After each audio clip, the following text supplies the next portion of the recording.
Hi, welcome to Season 2, Episode 8 of Everyday NLP Bites. If you've not been watching or listening to the earlier podcasts, my name is Florence Madden. I'm an NLP trainer and coach based in Cumbria in the north of England. I'm also the author of a book called The Intention Impact Conundrum, which is based on the Personal Effectiveness at Work course that I run in the Lake District. And I'm also the co-author of Everyday NLP, a book that is now the pre-course reading for my NLP certificated courses that I also run in the Lake District. In this season of podcasts, I'm looking at something called the Pre-suppositions of NLP. Another way of looking at these is that they are resourceful beliefs that can really help the way in which we look at ourselves and other people. So they're beliefs, they're attitudes, but they can be transformational and changing the outcomes that we achieve. The one that I'm choosing to look at in this episode is that experience has a structure and that can be changed. The longer version of that is that experience has a structure. Our thoughts and memories have a pattern to them. Changing that will change our experience. The poet, naturalist and abolitionist David Henry Thoreau said, "It's not what you look at that matters, it's what you see." Making a clear distinction between what is there and what we choose to see, what is left once the brain has filtered that experience. The P in NLP stands for programming. And that's another way of referring to the habits and the patterns of behaviour that we have. Those patterns of behaviour help us to function. We don't have to rethink things all of the time. So they can help us, but they can also get in the way of our effectiveness and our relationships with other people. And as I say, that information coming in is very heavily filtered. I'd referred to this in the previous podcasts. So because we've got this huge amount of information that we're looking at or receiving, a huge amount of it is being deleted. A way in which you might notice this is if you're interested in a particular make and model of a car or a particular holiday destination, once you become interested in either of those things, you may start to see and hear more about them. They were always there, but up to that point, our unconscious hadn't selected them for our attention. Another way in which the brain filters information is it distorts it. In other words, that it fits information coming in with information that is already there. And a way in which you can see this, if you look up at the sky on one of those lovely blue sky days with white puffy clouds, if you look at them long enough, the brain will start to look at those clouds and see shapes in them. In other words, distorting what it's seeing to fit with something you're already familiar with. And the third way in which it filters information coming in is that it generalizes. The brain takes an example, something that's happened, and it applies that more generally. That really helps us to function. We don't have to rethink things all of the time. When we go into a building, we don't have to think each time, is this building going to be safe?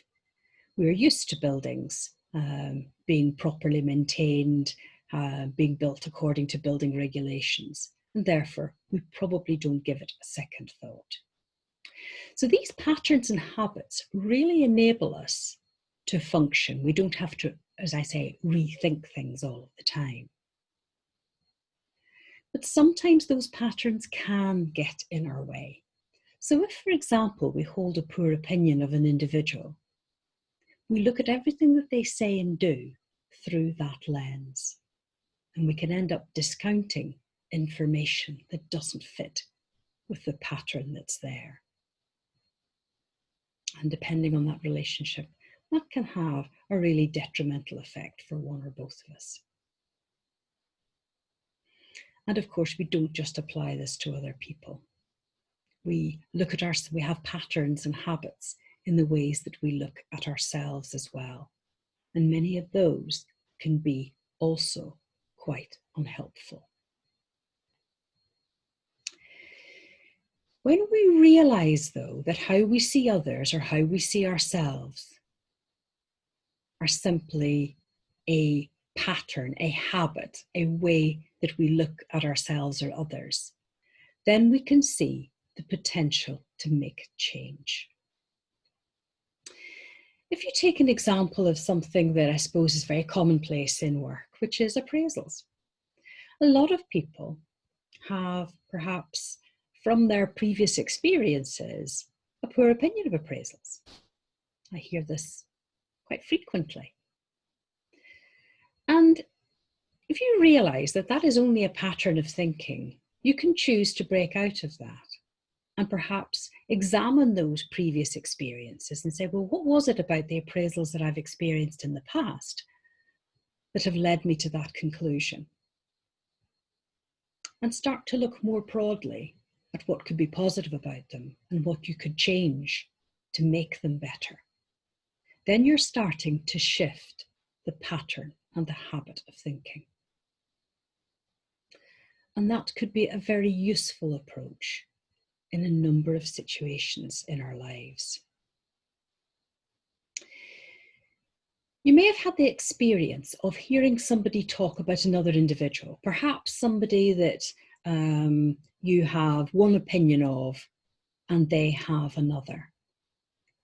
And hearing information that is contradictory to the patterns that we're holding creates something in the brain called cognitive dissonance. It's kind of a tension, if you like, between what we are hearing and what we currently believe.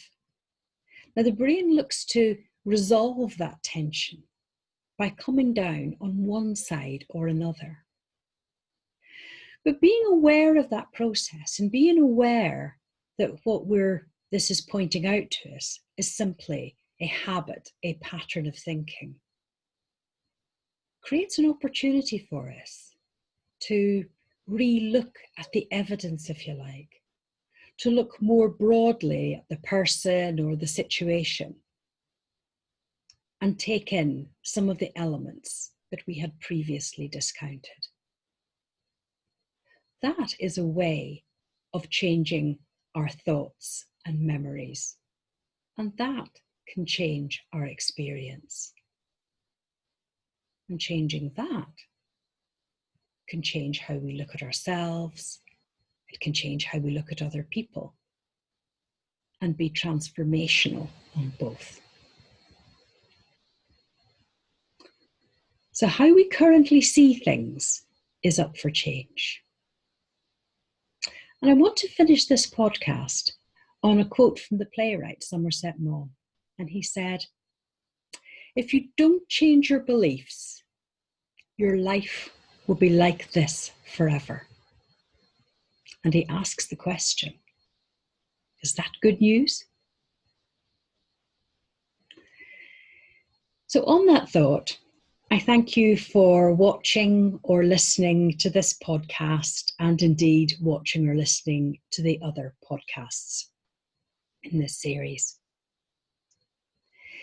Season 3 will be coming along in a week or two's time.